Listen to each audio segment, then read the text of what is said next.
এমন একটা পিঠের রেসিপি যেটা মুখে দিলেই মিলিয়ে যাবে। নমস্কার বন্ধুরা, মন্দিরাস ইন্ডিয়ান কিচেনে সকলকে স্বাগত। আমি মন্দিরা ফ্রম সিমলা। আজকে আমি আপনাদের সঙ্গে শেয়ার করব দারুণ মজার একটা পিঠের রেসিপি। এই পিঠে একটা খেলে বারবার খেতে ইচ্ছে করবে, এতটাই সুস্বাদু হয় আর এতটাই নরম যে মুখে দিলেই মিলিয়ে যাবে। তো চলুন রেসিপিটা দেখে নেওয়া যাক। তো এই পিঠে বানানোর জন্য প্রথমেই আমি পুরটাকে রেডি করে নেব। গ্যাসের মধ্যে একটা কড়াই বসিয়ে দিয়েছি আর কড়াইয়ের মধ্যে 1 চামচ ঘি দিয়ে দিয়েছি। ঘিটা মেল্ট হয়ে গেলে এর মধ্যে দিয়ে দিচ্ছি 1 বাটি সুজি। সুজিটাকে দিয়ে ঘিয়ের সঙ্গে বেশ কিছুক্ষণ ধরে নাড়াচাড়া করে নেব। খুব বেশি লাল লাল করার কিন্তু প্রয়োজন নেই, তবে একটু ভাজা ভাজা করে নেব। যেহেতু এর মধ্যে ঘি ব্যবহার করেছি তাই পুরটা কিন্তু ভীষণ টেস্টি হবে। হঠাৎ করেই যদি পিঠে খেতে ইচ্ছে করে তাহলে খুবই চটজলদি এরকম একটা পিঠের রেসিপি ট্রাই করতে পারেন। আমি আজকে একটু অন্যরকম পুর আপনাদের সঙ্গে শেয়ার করছি, তবে আপনারা কিন্তু আপনাদের পছন্দে যে কোনো পুরই ব্যবহার করতে পারেন। সুজিটা একটু ভাজা ভাজা করে নিয়ে এবার এর মধ্যে দিয়ে দিচ্ছি 1 বাটি মতন কুড়োনো নারকেল। আপনারা কিন্তু শুধু নারকেলে পুরও বানিয়ে নিতে পারেন, তবে এইরকমভাবে কিন্তু একবার সুজি নারকেলে পুর বানিয়ে দেখতে পারেন, খেতে ভীষণ টেস্টি হয়। সুজি আর নারকেলটাকে একটু নাড়াচাড়া করে নেওয়ার পরে এবার এর মধ্যে দিয়ে দিচ্ছি 1 বাটি মতন চিনি। 1 বাটি সুজি 1 বাটি নারকেলের জন্য 1 বাটি চিনি কিন্তু একদম পারফেক্ট মেজারমেন্ট।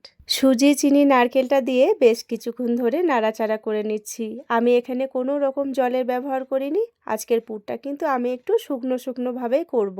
আমি সবসময় চেষ্টা করি আপনাদের সঙ্গে সহজ আর ইউনিক রেসিপি শেয়ার করার, তাই আমার এই ছোট্ট ছোট্ট রেসিপিগুলো যদি আপনাদের একটুও ভালো লেগে থাকে তাহলে লাইক, শেয়ার, সাবস্ক্রাইব করে পাশে থাকবেন। আপনাদের একটা লাইক আর সুন্দর একটা কমেন্ট আমাদের আগামী দিনে আরও সুন্দর সুন্দর ভিডিও বানানোর অনুপ্রেরণা দেয়।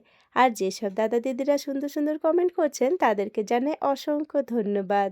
এবার এর মধ্যে দিয়ে দিলাম 2টো এলাচ। এলাচটাকে দিয়েও ভালো করে নাড়াচাড়া করে নিচ্ছি। ভীষণ সহজ আর ইউনিক একটা পিঠের রেসিপি, একটা খেলে বারবার খেতে মন চাইবে এমন সুস্বাদু। যেহেতু এর মধ্যে ঘি আর এলাচ দিয়েছি তাই পুরের গন্ধটা ভীষণ ভালো লাগবে। এবার এর মধ্যে সামান্য পরিমাণে লিকুইড দুধ দিলাম। অল্প একটু লিকুইড দুধ দিয়ে ভালো করে নাড়াচাড়া করে নিচ্ছি। পুরটা কিন্তু আমি ঝরঝরেই রাখবো। বেশ কিছুক্ষণ ধরে নাড়াচাড়া করে নিয়েছি। পুরটা আমার একদম রেডি হয়ে গেছে। এবার একটা প্লেটের মধ্যে তুলে নিচ্ছি। পুরটা কিন্তু আমার একদম ঝরঝরে হয়েছে। এই পুর দিয়ে আপনারা যা কিছুই বানাবেন অনেক দিন পর্যন্ত রেখে খেতে পারবেন। এবার একটা বাটির মধ্যে ছোট বাটির 1 বাটি মতন চিনি দিয়েছি আর সেই একই বাটির মাপ করে 1 বাটি মতন দুধ দিয়ে আমি চিনিটাকে ভিজতে দেব। এদিকে একটা বড় পাত্র নিয়ে নিয়েছি আর একটা ছোট বাটির মাপ করে 2 বাটি মতন ময়দা দিয়ে দিচ্ছি। আমি আজকের এই পিঠেগুলো ময়দা দিয়েই করব। এর মধ্যে দিয়ে দিলাম সামান্য পরিমাণে নুন। যে কোনো মিষ্টি জিনিসে একটু নুন দিলে স্বাদটা খুব ভালো হয়। আর এদিকে চিনি আর দুধের মিশ্রণটাও কিন্তু খুব ভালোভাবে গলে গেছে। আপনারা চাইলে কিন্তু গুঁড়ো চিনিও ব্যবহার করতে পারেন। আমি কিন্তু আর চিনি আলাদাভাবে গুঁড়ো করিনি, এইভাবে দুধের সঙ্গে মিশিয়ে নিয়েছি। এবার চিনি আর দুধের মিশ্রণটা কিন্তু আমি ময়দার মধ্যে দিয়ে দিলাম। চিনি আর দুধের মিশ্রণটাকে দিয়ে একটা স্মুথ ব্যাটার রেডি করে নেব, যেরকমভাবে আমরা পাটিসাপটা বানানোর জন্য ব্যাটার রেডি করে থাকি। আমি এখানে কোনো রকম জলের ব্যবহার করিনি, দুধ দিয়েই কিন্তু ব্যাটারটাকে আমি রেডি করে নিয়েছি। দুধটা কিন্তু আমি রুম টেম্পারেচারের নিয়েছি। অল্প অল্প করে দুধ দিচ্ছি আর একটা চামচের সাহায্যে ব্যাটারটাকে রেডি করে নিচ্ছি। আপনারা এইটাকে ময়দার পাটিসাপটাও বলতে পারেন, তবে একটু অন্যরকমভাবে খেতে ভীষণ টেস্টি হয়। অবশ্যই একবার এরকমভাবে পাটিসাপটা বাড়িতে বানিয়ে দেখতে পারেন। এই ময়দার পাটিসাপটাটা খেতেও ভীষণ টেস্টি হয়। যখন পাটিসাপটা খেতে ইচ্ছে করবে একবার এইরকমভাবে পাটিসাপটা বানিয়ে দেখতে পারেন। আমার এখানে ব্যাটারটাও কিন্তু একদম রেডি হয়ে গেছে। একদম স্মুথ একটা ব্যাটার আমি রেডি করে নিয়েছি। এবার এর মধ্যে দিয়ে দিচ্ছি কিছুটা পরিমাণে কুড়োনো নারকেল। কুড়োনো নারকেলটাকে দিয়ে আবারও কিন্তু ভালো করে ব্যাটারটাকে মিক্স করে নিচ্ছি। ব্যাটারটা আমার এখানে পুরোপুরি রেডি হয়ে গেছে। আমি এখানে একটা ডাবু হাতা নিয়ে নিয়েছি। ডাবু হাতা দিয়ে কিন্তু পিঠেগুলো বানাতে খুব সুবিধে হবে।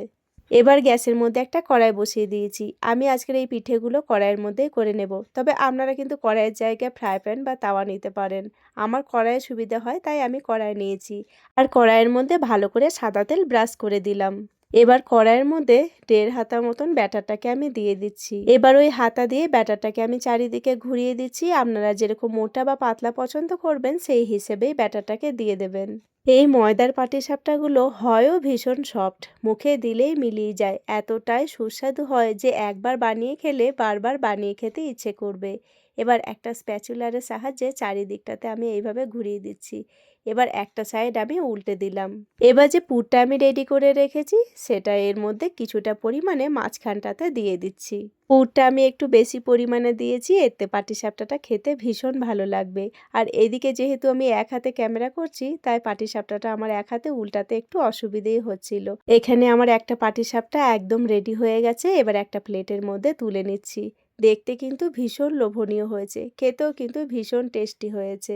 এবার এর মধ্যে আবারও একটু তেল ব্রাশ করে দিলাম আর ঠিক একই রকমভাবে আমি বাকি পাটিসাপটাগুলোও বানিয়ে নিচ্ছি। আপনারা এরকমভাবে ময়দার পাটিসাপটা বানিয়ে বাচ্চাদের স্কুলের টিফিনেও দিতে পারেন, বাচ্চারাও কিন্তু খেয়ে ভীষণ খুশি হবে। আমার এখানে আরও একটা পাটিসাপটা রেডি হয়ে গেছে। ঠিক একই রকমভাবে আমি বাকি পাটিসাপটাগুলো বানিয়ে নিচ্ছি। আমার এখানে 2 বাটি ময়দাতে অনেকগুলো পাটিসাপটা রেডি হয়ে গেছে।